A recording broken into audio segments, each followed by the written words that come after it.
Mr. Helmer. Madam Chairman, I recall that when countries wish to accede to the EU, one of the conditions is that they should have a functioning market economy,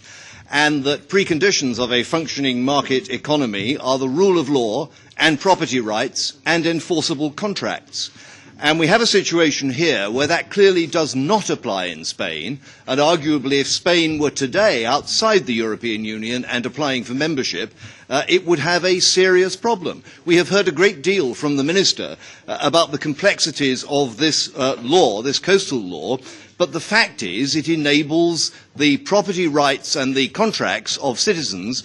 to be set aside. And if I may quote just one example that came to my attention today,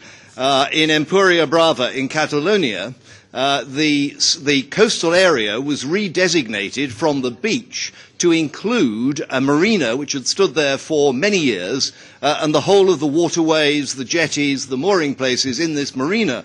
were suddenly redefined as being coastal, and therefore the whole of this development, with hundreds of properties owned by citizens from many EU member states, was suddenly available to be expropriated. I've been a member of this Parliament for more than 10 years, and in the course of that time, I have had dozens and dozens of very moving letters from citizens, mainly, of course, in my own member state, but I know the similar thing applies elsewhere,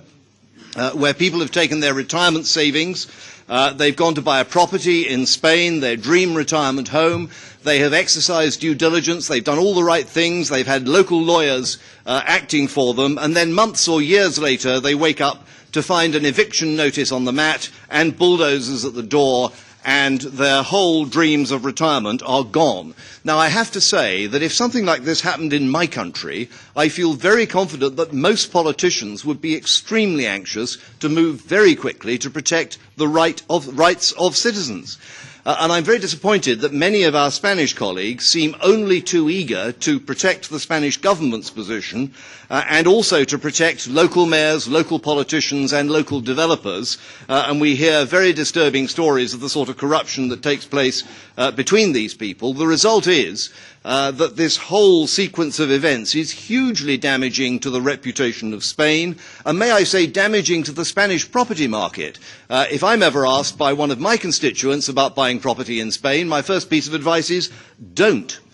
Could I, in conclusion, Madam Chairman, appeal to the Commission? I was interested by the Commission's position on property rights, but the rights of property and the enforceability of contracts are absolutely fundamental principles of a free market and of the basis on which the European Union operates. And it is simply intolerable that Spain should pass these laws which drive a coach and horses through the rights of EU citizens from my country and from many other countries, and indeed from Spain itself.